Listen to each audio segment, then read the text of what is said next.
3 days before my wedding, my father called to tell me he would not be walking me down the aisle because my sister said it would hurt her feelings. I was standing in the back room of my flower studio with eucalyptus stems piled on the work table, ribbon between my teeth, and a bucket of white ranunculus at my feet. The caller ID said, "Dad." I answered with my shoulder because both hands were wet. "Maya," he said, using the voice he used when a bill was overdue or the car needed a repair he did not want to explain. I pulled the ribbon from my mouth. "What's wrong?" he breathed once. "I can't walk you Saturday." The studio went quiet around me. The cooler hummed. Water dripped from one stem into the bucket. Outside the window, my delivery van sat half-loaded with centerpieces I had designed myself. "What do you mean you can't? Clara is in a bad place." Of course, my sister's name entered my wedding before my own shock had room to sit down. "Dad," I said carefully, "Clara is not the bride. She says watching me give you away would be unbearable right now, with the separation and everything. Her divorce hearing is in November, my wedding is Saturday." "Maya, please don't make me choose." But he already had.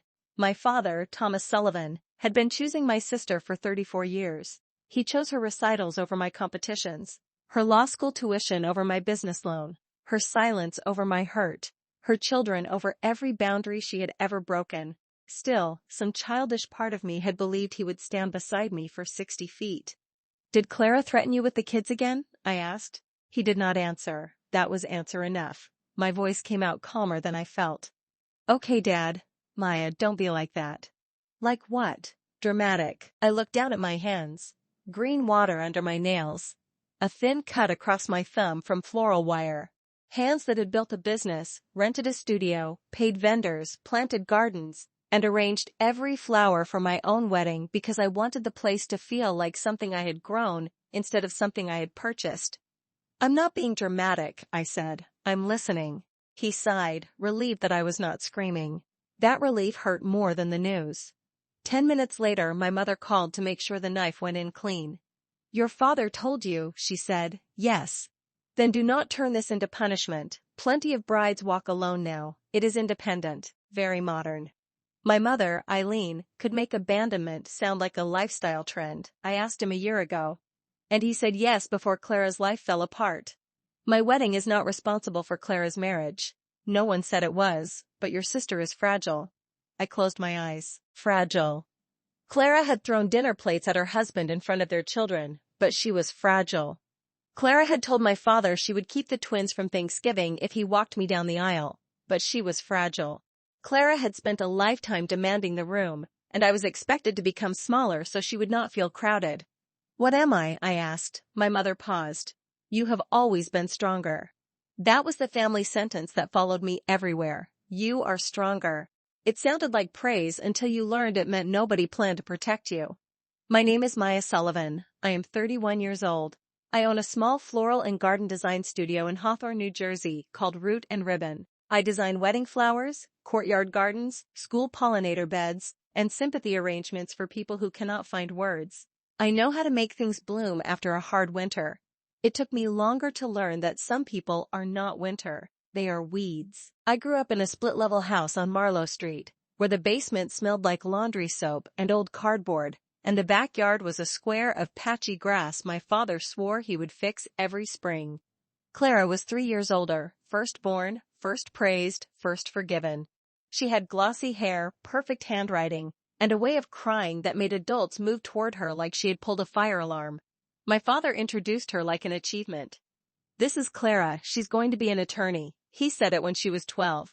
By 14, she believed it. I was the kid outside with mud on my shoes. I planted beans in coffee cans. I rescued half-dead grocery store herbs from clearance racks. At 13, I built a cold frame from old storm windows after reading a library book about season extension. It was crooked, heavy, and ugly. It also kept lettuce alive until December. My science teacher entered it in the County Youth Agriculture Fair. I won first place for sustainable food systems. My father missed the judging because Clara had a mock trial practice that ran long. He arrived after the ribbon was already pinned to the display board. "Nice work, May," he said, glancing at it for maybe 2 seconds before checking his phone. Clara had won Best Speaker that day. We went out for dinner to celebrate her. I brought my blue ribbon home in my backpack. That was the rhythm of our house. Clara's achievements became family events. Mine became errands my parents meant to ask about and forgot. When Clara graduated high school, my parents rented the banquet room at an Italian restaurant. There were speeches, my father cried. My mother made a slideshow with music. When I graduated 2 years later with honors and a scholarship to Rutgers for plant science, my mother suggested we combine it with Clara's acceptance to a summer legal fellowship. At dinner, my father toasted our future judge. Clara smiled. I ordered chicken marsala and learned how to clap with food in my throat. My parents paid Clara's law school application tutors, LSAT prep, apartment deposit, and 3 years of living expenses while she studied. I paid my own way through Rutgers by working at a nursery before classes and doing weekend landscaping jobs for neighbors. When I told my mother I wanted to start a garden design business, she tilted her head. So, flower arranging? Landscape design. But people pay for that? That was my mother's gift.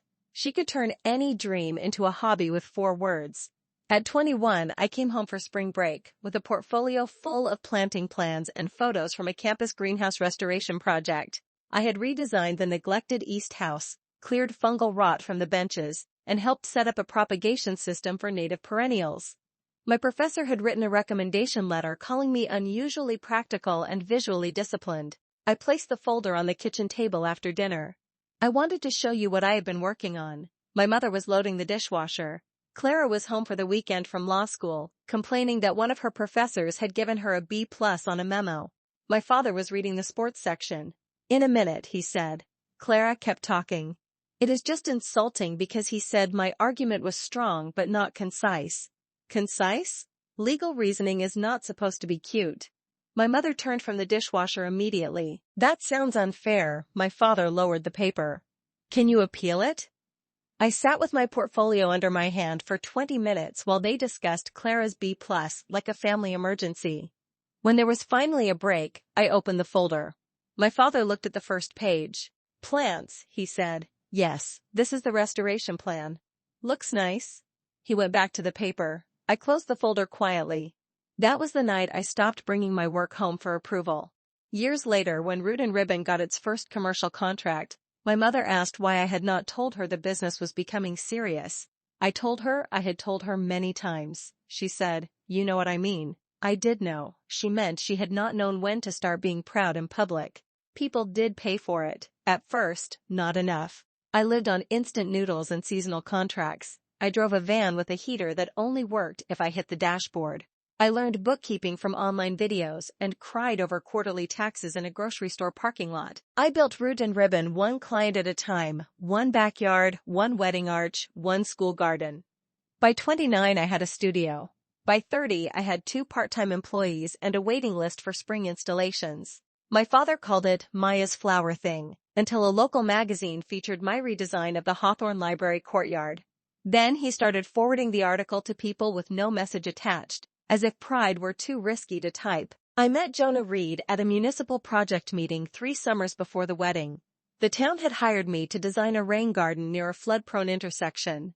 Jonah was the civil engineer overseeing drainage. He wore work boots to the meeting and argued politely with a councilman about runoff calculations until the man surrendered out of exhaustion. Afterward, Jonah helped me load 3 bags of Riverstone into my van. You know I can lift those, I said. I figured, he replied. But I am standing here with arms and no better purpose. Our first date was coffee at 6 in the morning before a site visit. Our second was tacos eaten on the tailgate of my van. He had dirt on his jeans. I had leaf mulch in my hair. It felt less like meeting someone new and more like remembering a language I had forgotten. Jonah's father, Arthur Reed, became family before anyone named it. Arthur was 65, retired from cabinet making, widowed for 9 years, and built like a man assembled from oak beams and patience. He lived in a white house at the edge of Briar Lake with a detached workshop and a radio that played old soul music from sunrise to dinner. The first time I visited, he was repairing a dining chair for a neighbor. You the plant girl? He asked. Depends who was asking. He laughed so hard he had to set down the clamp. By the 2nd month, he was calling me kid. By the 4th, he had built shelves for my studio because he said the wire rack I was using looked like it had given up on itself. He carved a tiny MS into the inside panel, hidden where only I would see it when I opened the supply cabinet. My own father had never built me anything. Arthur showed up at my first big bridal expo with coffee, a folding chair, and a sign he had made overnight because he thought my printed banner was too flat. He fixed the broken latch on my cooler door. He sharpened my pruning knives. He came to Sunday dinner with Jonah and sent me home with leftovers in containers labeled in block letters. He did not make a speech about being proud of me. He acted proud of me until I believed him. Jonah proposed in the library courtyard I had designed. It was late September. The asters were purple, the sedum had turned rose, and the rain chain was clicking softly after an afternoon storm. He knelt beside the bench under the serviceberry tree and said, "I want to build a life where you never have to wonder who is standing beside you." I said yes before he opened the ring box. That night I called my parents. My father answered during a baseball game. "Jonah proposed," I said. There was a pause. "Well, congratulations." Not joy, not surprise, not tell me everything. Congratulations. My mother took the phone and asked, "What does his family do?" His dad was a cabinet maker. Was? He's retired. And his mother? She passed away. Oh, a pause. Well, I suppose that means less complication. I should have hung up then. Instead, I asked my father to walk me down the aisle. "Sure," he said quickly. "Sure." Like I had asked him to hold an umbrella. Jonah watched me after the call. "How did that feel?" "Fine." He did not argue. He only took my hand. "You know I trust you with your family. I just want you to trust what they show you." That was Jonah's way. He never told me to cut them off. He never forced clarity before I was ready for it. He simply stood beside the truth and waited for me to walk toward it. The wedding was planned for the last Saturday in October at an old cider barn outside Hawthorne. It had wide plank floors, open rafters, and doors tall enough for a tractor. I chose the flowers myself. Dahlias, rosemary, Queen Anne's lace, late roses, grasses from a farm in Sussex County. I wanted the place to look grown, not decorated. My mother offered almost no help. Clara offered none. Clara's marriage was collapsing that year. Her husband, Miles, had moved into the guest room, then into a short-term rental near his office. Their twins, Sophie and Ben, were 6. My father lived in terror that Clara would limit his access to them, and Clara knew it. Miles had never been my favorite person, but he was not the villain Clara needed him to be. He was a quiet accountant who married into our family, thinking competence was enough to survive drama. By the time the twins were born, he looked tired in every photograph. At family dinners, Clara corrected how he cut Ben's food, how he answered my father, how long he spent in the bathroom, how he breathed when she was trying to tell a story. One Thanksgiving when the twins were 4, Ben spilled cranberry sauce on Clara's linen runner. Miles reached for napkins. Clara snapped, "Could you supervise your own child for once?" The room froze. Miles looked at Ben, who had started crying, then at Clara. "He is 4, he said, "and you are his father." My mother said, "Everyone is just tired." That was the official translation for Clara's behavior. Tired, stressed, fragile, overwhelmed. When I was upset, I was difficult. When Clara was cruel, she was tired. She used those children like a remote control. If my parents could not babysit Friday, maybe the twins would be too tired for Sunday brunch. If my mother disagreed with her about Miles, maybe Thanksgiving would be too stressful. If my father spent too long talking about my business, Clara would mention how the children were sensitive to favoritism right now. Favoritism. The word in her mouth was almost impressive. 2 months before the wedding, I heard her on speakerphone in my parents' kitchen. My father did not know I was standing in the hall with a bag of tomatoes from my garden. "If you walk her," Clara said, "I do not think I can bring the kids for Christmas. It would just be too painful." "Clara," my father said weakly, "you know what I am going through." "I know." "Then don't make me watch you celebrate someone else's perfect life." Someone else's perfect life. My life, apparently. My mother saw me in the hallway. For 1 second, I thought she might look ashamed. She only took the tomatoes from my hands and said, "Your sister is under enormous strain.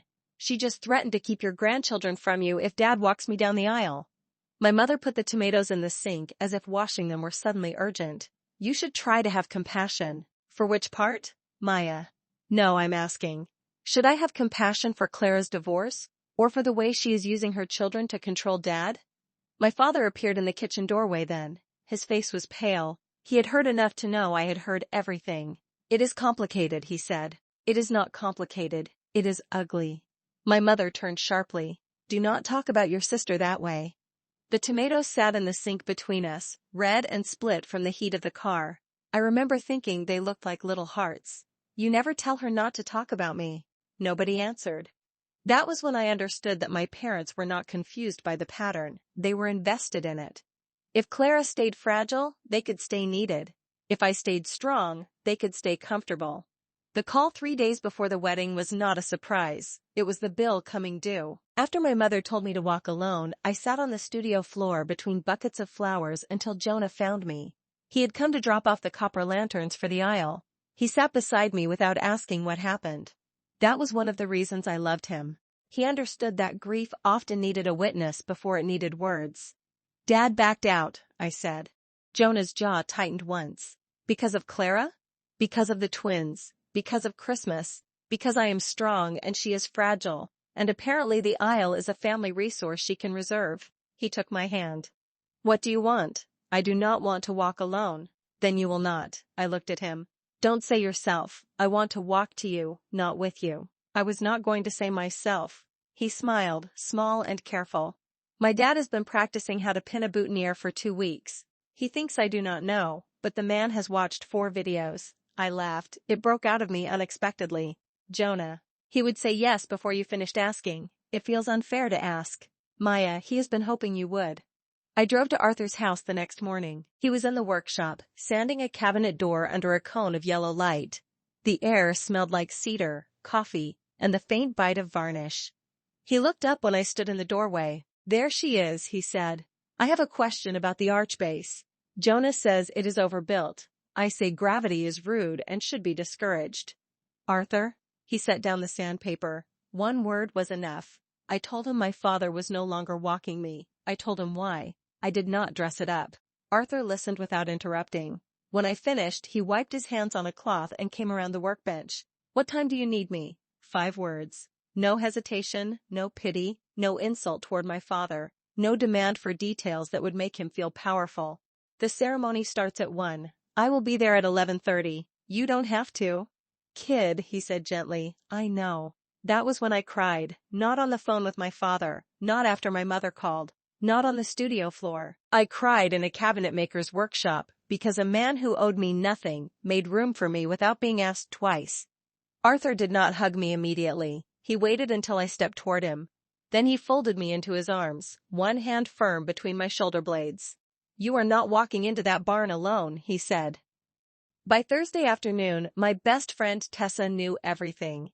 Tessa had been my roommate at Rutgers and now worked as an event planner with a gift for solving disasters while applying mascara. She drove to the studio with takeout, a label maker, and the emotional energy of a woman ready to sue someone even though she was not a lawyer. We update the program, she said. No new drama. Arthur walks me. That is enough. Tessa studied me. Is it enough for you, or enough to keep them comfortable?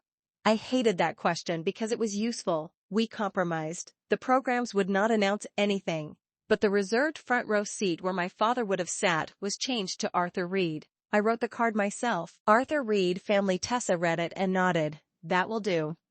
On Thursday evening, an old neighbor named Mrs. Bell came to the studio. She had lived next door to my grandmother Rose for 30 years. Rose had died when I was 19, and in my memory she existed mostly as warm hands, peppermint candies, and the only adult in my childhood who ever asked me what I was building. Mrs. Bell carried a cream envelope. Your grandmother gave me this before she passed, she said. She told me to hold it until you were getting married. The envelope had my name on it in Rose's careful handwriting. Maya. Inside was a single page. My dear girl, if this reaches you, it means you are about to make a family of your own. I hope your parents have learned to see you by now. If they have not, do not spend your wedding day trying to make them. You were never the lesser child. You were the one who made life out of scraps, beans and coffee cans, lettuce under old windows. Beauty where other people saw mess. Marry someone who knows that. Walk with whoever has earned the walk. Blood is only a beginning. Showing up is the rest. I read it standing beside my cooler while Mrs. Bell pretended to examine the ribbon shelf. Walk with whoever has earned the walk. I folded the letter and placed it in the small purse I would carry on Saturday. Friday night was the rehearsal dinner at the cider barn. Jonah's family came, cousins and aunts and coworkers from his engineering firm. My side was small. Tessa, Mrs. Bell, 2 friends from college. My employee Kayla, who had worked beside me through 3 Mother's Day rushes, and therefore had seen me in battle. The empty spaces were obvious at first. 3 tables had been set aside for my side because I had kept believing my parents would come. Maybe Clara too, maybe even the twins. I had imagined Sophie and Ben running through the barn, stealing rolls, asking why the flowers smelled like pizza when they found the oregano tucked into the arrangements. Instead, Tessa moved place cards quietly while I was pretending not to notice. "Stop that," I told her. "Stop what?" "Protecting me from chairs." She looked at the half-empty table. "Fine, then I am protecting the chairs from your family." I laughed because she wanted me to, and because it helped. Jonah's Aunt Marlene saw the empty seats and said nothing. She simply stood, gathered the extra napkins, and asked Kayla whether the copper vases needed water. That was kindness too, not making a display of understanding, just making the room work. My parents did not come. Clara did not come. No call, no text. Arthur arrived early and helped the caterer move benches because he said they were lifting with their spines, which is how society falls apart. He wore a brown jacket, clean shirt, and work boots polished so carefully they looked confused. During dinner, he stood for a toast. "I am not much for speeches," he said, which every person who says that follows with a speech. People laughed. When Maya first came to my house, I had a basil plant on the kitchen sill that looked like it had been personally betrayed. She walked in, looked at it, and said, "You are drowning that poor thing." Then she saved it. I liked her right away.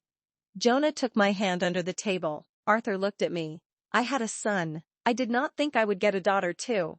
Life is generous sometimes, if you are smart enough to notice. To Maya, who makes things grow. I stared at my plate because if I looked at him, I would fall apart. That same night, Clara started texting, first to me. "Who is walking you?" I did not answer. Then to Tessa, who sent me a screenshot. "Do you know what Maya is planning?" "Mom says she's making some kind of statement." Tessa replied with one word. "Flowers." Clara texted my father next. I found that out later from Mrs. Bell, whose information network should have been studied by the federal government. "If you go and she has some replacement father," Clara wrote, "I am leaving with the kids before Thanksgiving dessert." My father apparently sat in his den for an hour with that message open. Then he told my mother they should still attend. "We are not giving Maya the satisfaction of saying we missed it," my mother said. That was my mother. Attendance as defense, presence as proof, love optional. On Saturday morning, I woke before sunrise. The house was silent. Jonah had slept at Arthur's, partly for tradition and partly because Arthur had become so nervous about his tie that Jonah feared he might call me at midnight for instructions. For a few minutes, I stayed in bed and listened to the old radiator click. My wedding dress hung from the closet door in a white garment bag. The studio keys were on the nightstand. Rose's letter was in my purse. There was a bruise on my shin from bumping into a flower bucket 2 days earlier. I felt strangely ordinary. That surprised me. I had expected to wake up shattered or furious. Instead, I woke up with the same body, the same hands, the same work waiting after the wedding. My father had made a choice. My mother had defended it. Clara had provoked it. And yet the sun still came up, the flowers still needed misting, and Jonah was still waiting at the end of the aisle. There was freedom in that. The world did not stop when my family disappointed me. It never had. There were 2 messages on my phone. Jonah, I will be the man at the end trying not to cry and failing. Arthur, tie is handled. Shoes are handled. I am less certain about pocket squares, but moral is high. I laughed in bed, which felt like a small miracle. At the venue, the barn smelled like cedar, apples, rosemary, and rain. The doors were open to the fields. October light moved across the floor in pale gold rectangles. I had arranged every table myself. Copper vases, fern runners, dahlias in wine and cream, rosemary sprigs tucked into napkins because Rose had loved rosemary for remembrance. Tessa did my makeup in the bridal room while Kayla fixed a loose seam on my dress with emergency thread. "Stop checking your phone," Tessa said. "I'm not. You are looking at it with your soul." I put it in a drawer. Mrs. Bell arrived with pearl earrings that had belonged to my grandmother. She clipped them on me herself, hands steady. "Rose would have loved this dress," she said. "She would have told me to eat more breakfast. Also that." At 11:30, Arthur knocked. Tessa opened the door and immediately stepped aside. Arthur stood there in a charcoal suit Jonah had taken him to buy, white shirt, deep green tie, polished shoes. His hands looked exactly like themselves, rough and square and scarred from decades of wood. He held a small box. "Do not start crying," I warned. "I am not," he said. "The air in here is dusty." The box held a boutonniere he had made himself, not flowers, a small cluster of rosemary, dried oak leaf, and baby's breath wrapped in twine. "Thought store flowers would be insulting to you," he said. I pinned it to his lapel. "You look strong," he said. "Not beautiful, strong." It was exactly what I needed. At 12:40, Tessa looked through the curtain and came back with a face I could read too well. "They came," my chest tightened. "All of them?" "Your parents, Clara, no Miles, the twins are with them." For 1 second, hope rose so fast it embarrassed me. Maybe my father had changed his mind. Maybe he would apologize. Maybe Clara would sit quietly for once. Maybe my mother would look at me and understand that this day was not a stage for her oldest daughter's pain. Then Tessa added, "Back row." Of course, my father had come to witness what he would not do. My mother had come to make sure she could say she was there. Clara had come to see if I would break. The twins were with them, dressed in clothes too formal for a barn and looking bored already. Sophie had a white cardigan over a blue dress. Ben had suspenders and one shoe untied. My father bent to fix it, and for a second I saw the gentleness that made this all so hard. He was not incapable of love. He could be patient, tender, attentive. He could kneel on old knees to tie a little boy's shoe without being asked. He just had never learned to spend that tenderness on me when it cost him anything. The coordinator appeared at the door. 5 minutes. I opened my purse and took out Rose's letter. I read the last line once. "Blood is only a beginning. Showing up is the rest." Then I folded it and placed it back inside. The music started. Tessa walked first, then Kayla, then my college friend Mira. The barn quieted after them, that deep ceremonial quiet where every cough feels rude. Arthur stepped beside me and offered his arm. "Ready, kid?" "Yes." "Then let's go." The barn doors opened. 200 people turned. Arthur and I stood in the doorway, a cabinet maker and a florist, no blood between us, only 3 years of proof. We walked slowly. His arm under my hand was steady. Not stiff, not ceremonial, steady in the way a railing is steady when your foot slips. I kept my eyes forward. I did not look for my father in the back row, though I could feel him there like weather pressing against the walls. Halfway down the aisle, I saw Jonah. He was crying, not polite tears, not cinematic restraint. Real tears, his face open and unashamed. He looked at Arthur first and nodded once. Arthur nodded back. No one else needed to understand that exchange. I did. It meant thank you for bringing her. It meant I will take it from here. At the front, Reverend Ellis smiled and asked the traditional question. "Who walks with Maya today?" We had changed the wording the night before. I could not bear the phrase "gives this woman away." I was not property. I had never belonged to the people who kept misplacing me. Arthur cleared his throat. "Her family does," he said. "All of us who showed up." The room inhaled. Mrs. Bell began crying in the front row. Tessa was already crying, though she would later blame mascara fumes. Arthur turned to me, squeezed my hands and whispered, "Go build your life." Then he placed my hand in Jonah's and sat in the front row, in the seat marked Arthur Reed Family. I did not look back. Jonah's vows were simple. He promised to be honest when silence would be easier. He promised to stand beside me in public, not only in private. He promised that any family we built would have room for the people who earned their place. When it was my turn, I took a breath. "I spent a long time believing love was something I had to earn by needing less," I said. "You taught me that being easy to ignore is not the same as being strong. I choose you, Jonah, and I choose the family we make with our hands, our time, our truth, and the people who show up when showing up costs something." We were married at 1:24 in the afternoon. Legally, emotionally, completely.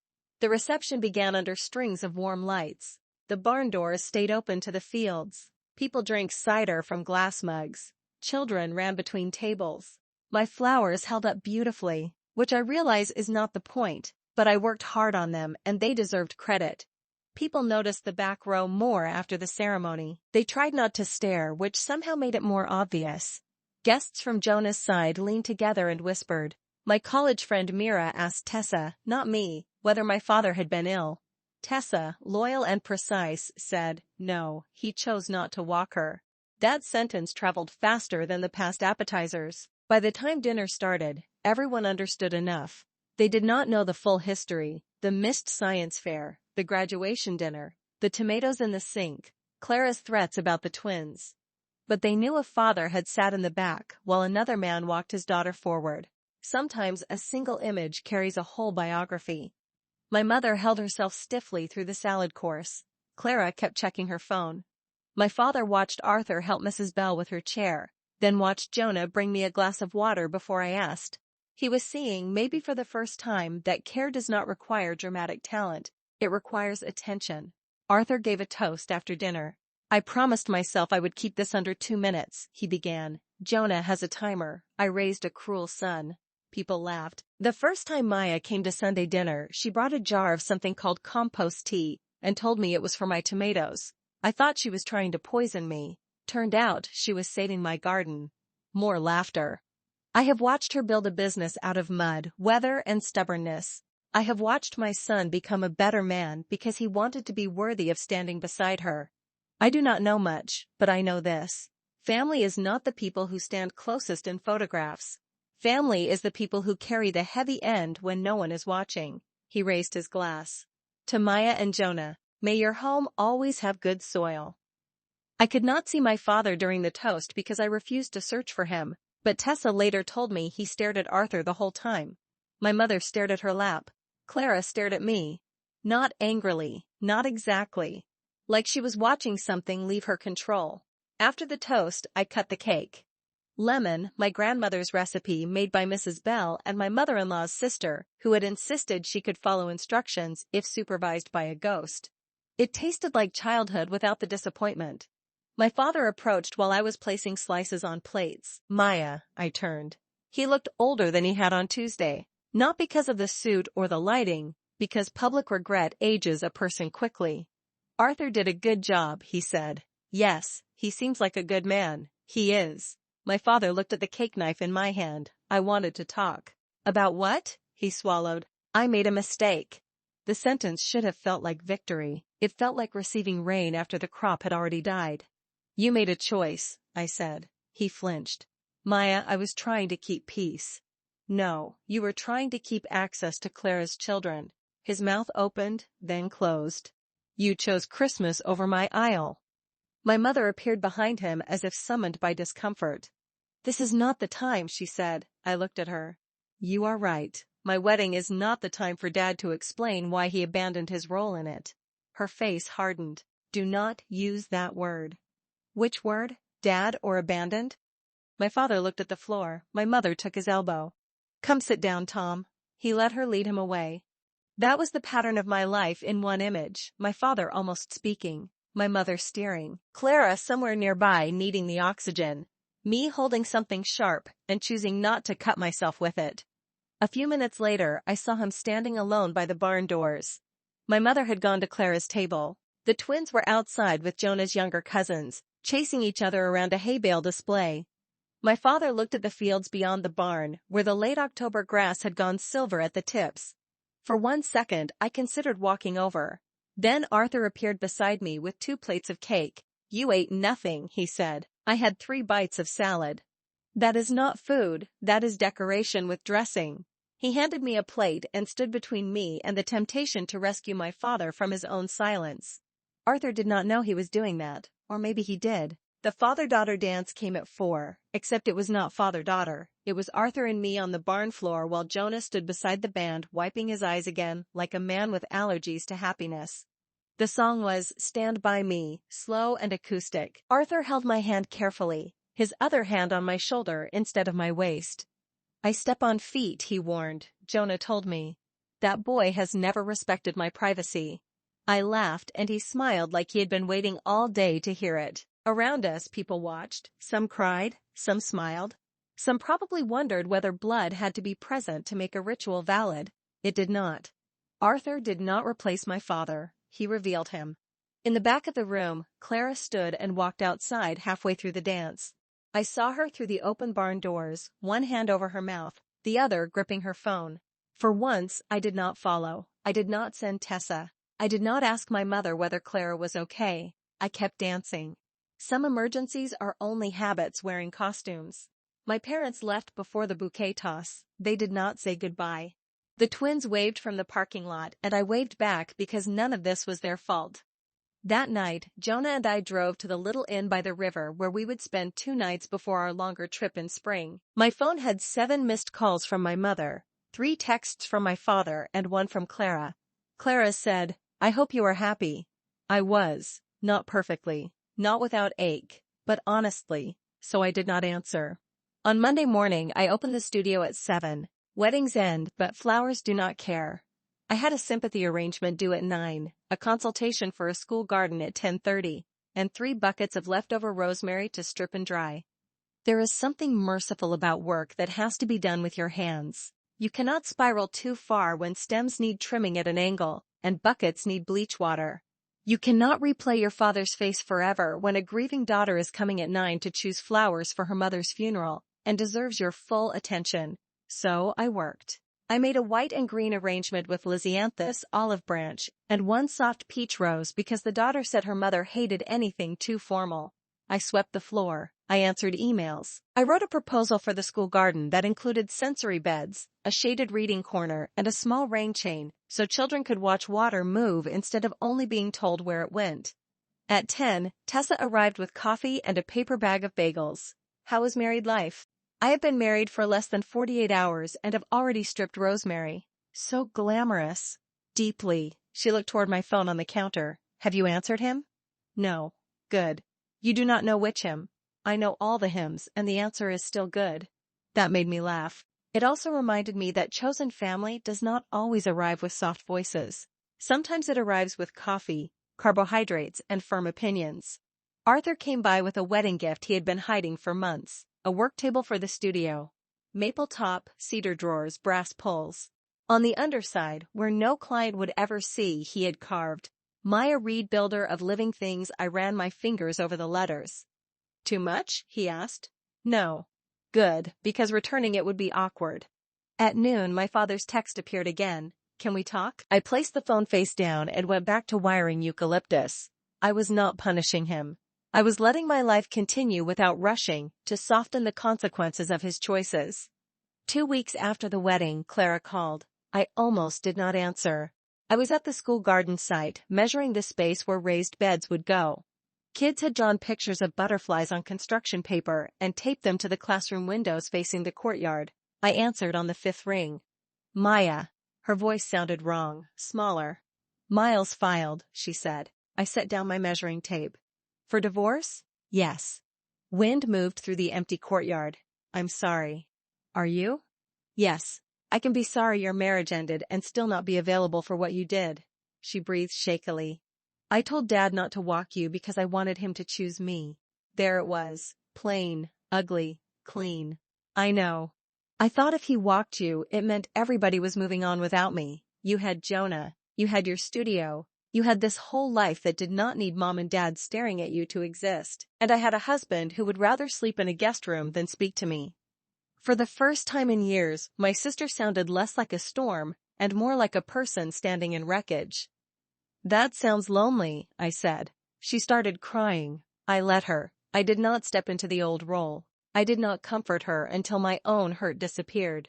I did not tell her it was fine. Clara, I said after a while, I hope you get help. I mean that. But I will not be the place you put pain you refuse to carry. Can we fix this? Not today. Someday? I looked at the children's butterfly drawings in the window.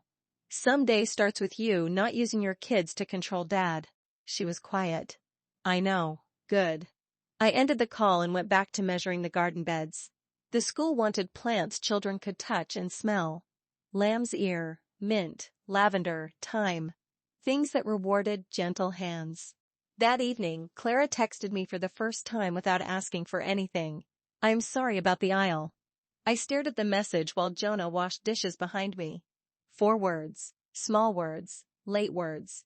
I typed 3 different replies and deleted all of them. The first was angry. The second was too kind. The third sounded like something a therapist would print on a worksheet. In the end, I wrote, "Thank you for saying that, I need time." She answered, "I understand." Maybe she did. Maybe she only understood for that moment. I had spent too many years treating a single decent sentence from my family like proof of permanent transformation. I knew better now. A seed is not a garden. It is only a possibility, and not every seed should be planted in your yard. The next Sunday, my parents invited Jonah and me to dinner. My mother left the voicemail. "We thought it might be nice to sit down as a family. Your father has been very upset." There it was again, his upset presented to me like a bill I was expected to pay. I did not call back. He sent a text instead. "Not this week. Please do not ask again until I reach out." My mother replied with a thumbs-up emoji, which was so unlike her it felt hostile. My father did not reply. For the first time in my life, their silence did not send me running toward them with a peace offering. I did not bake something. I did not explain more gently. I did not ask Clara whether they were mad. I watered the rosemary. I made dinner with Jonah. I went to bed. The world held. 3 days later, a letter arrived from my father. Not a text, not a voicemail. A real letter in his small, careful handwriting. I opened it in the studio beside Arthur's work table. For several minutes, I did not unfold it. I knew that once I read his words, I would have to decide what kind of space they occupied. An apology can be a bridge. It can also be a hook.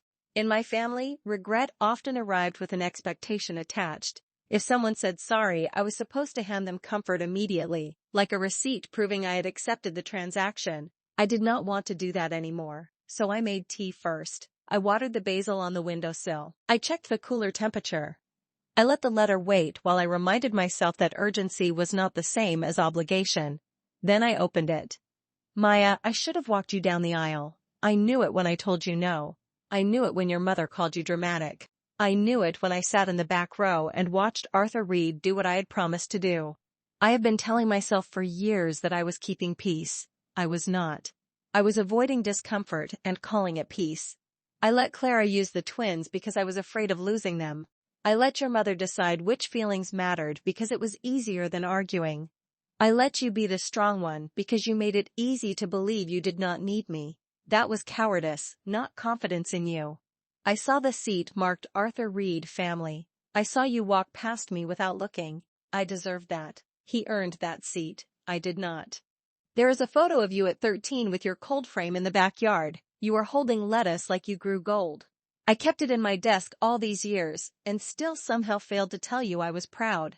I am proud of you. I was proud then. I am proud now. I do not expect forgiveness. I only wanted to say it once without making you ask. Dad, I read it once, then again.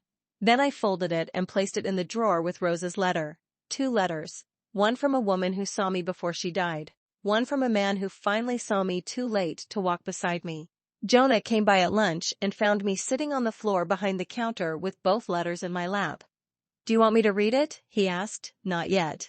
He sat on the floor beside me, suit pants and all. He had a site meeting in an hour, and still sat there like the floor was exactly where he planned to spend lunch. "I always thought if Dad ever apologized it would fix something," I said. "Did it?" "It named something." Jonah nodded. "That matters." "It also came after he missed the aisle. That matters too." I leaned my head against his shoulder. "I do not know what to do." "Then do nothing until you do." That became my rule. No rushed forgiveness, no theatrical cutoff, no pretending an apology erased the image of Arthur's name on the front row card. Just stillness until the next honest step appeared. I did not answer that day. I did not know if I would answer at all. Forgiveness is not an invoice that becomes due when someone apologizes. It is not a doorbell you have to answer because someone finally found your address. Maybe one day my father and I will sit across from each other and talk about the years he spent looking past me. Maybe Clara will learn to love her children without using them as weapons. Maybe my mother will understand that calling me strong did not excuse leaving me unsupported. Maybe not. In the meantime, I have a life to build. The school garden opened in May. Children ran their hands over Lamb's ear and laughed because the leaves felt like velvet. A little boy in a red jacket smelled the mint and shouted, "It smells like gum!" The principal cried during the ribbon cutting. Arthur fixed a loose gate latch before anyone asked. Jonah took pictures of me kneeling by the rosemary with dirt on my dress pants. My father did not come. That was okay. Not every harvest needs the person who ignored the planting. On our first anniversary, Jonah and I hosted dinner in our backyard. Nothing formal. Long table under string lights. Arthur grilled chicken. Tessa brought 3 bottles of wine and a cake that leaned slightly to the left. Mrs. Bell came with a bowl of potato salad and a stack of stories about my grandmother. By then, some things had shifted. Clara was in therapy. She had stopped using the twins as bargaining chips, at least with me. My father had attended 2 of Ben's soccer games without letting Clara dictate which relatives could stand near him. My mother was still my mother, which meant she could turn a boundary into an injury faster than anyone I knew, but even she had begun leaving shorter voicemails. I had answered my father's letter after 6 months. It was not warm, it was not cruel. Dad, I read your letter. I believe you are sorry. I am not ready to rebuild what was damaged, but I am willing to have 1 coffee with you next month if you understand that I will leave if the conversation becomes about Clara, Mom, or how hard this has been for you. He replied within an hour. I understand, thank you. We had coffee in March at a diner halfway between my studio and his house. He arrived early. He did not bring my mother. He did not mention Clara. He asked about the school garden and listened to the whole answer. It was not a movie ending. There were no tears in a parking lot, no sudden repair of 30 years. But when I left, I did not feel smaller. That was enough to consider a second coffee someday. Before I left, he reached into his coat pocket and took out a photograph, not a phone picture. A printed one, edges worn soft. It was me at 13, kneeling beside the crooked cold frame, holding a bowl of lettuce like it was treasure. My hair was a mess. My jeans were muddy. I looked completely happy. I kept this in my desk, he said. Why? He looked at the photo for a long time. Because I knew it mattered. I just did not know how to act like it mattered. I did not forgive him in that moment, but I understood something. Some people fail not because they never loved you, but because their love was weaker than their fear. That does not undo the damage. It only names it more accurately. I handed the photo back. Keep it, I said. But this time, look at it. I did not invite him to the anniversary dinner. That was not punishment, it was truth. The people at that table had carried us through the year. He was not there yet. At sunset, Arthur tapped his glass. No speech, he said. Everyone groaned because we knew he was lying. He looked at Jonah, then at me. A year ago, I got to walk this woman down an aisle. Best job I ever had. And I built a staircase for a judge once, so that is saying something. We laughed. I just want to say this. Some families are born, some are built. Built ones take work, but if you use good material, they hold. He sat down before any of us could cry too much. Later, after everyone left, I stood in the garden with Jonah. The rosemary had survived the winter. The lavender was coming back. The dahlias were not yet blooming, but their leaves were strong. Jonah put his arm around me. Do you think you'll answer your dad? I don't know. That is allowed. I know, and I did know. That may be the greatest gift of being loved well. You stop treating your own boundaries like crimes. My father did not walk me down the aisle. Arthur did. My mother did not help me dress. Mrs. Bell clipped my grandmother's earrings into my ears. My sister did not stand beside me. Tessa did. The people who should have shown up taught me what absence feels like. The people who chose to show up taught me what family is. I still have Rose's letter in my studio drawer. Sometimes, before a hard meeting or a complicated installation, I open it and read the line again. Blood is only a beginning, showing up is the rest. My name is Maya Reed now. I am 32 years old. I run Root and Ribbon. I design gardens for people who need beauty, memory, healing, or just a place to sit when life has become too loud. I married a man who stands beside me without being asked twice. I gained a father who chose the aisle with both feet. And if my own father ever asks for a place in my life again, he will have to understand something first. He is not entitled to the front row because of blood. He has to show up.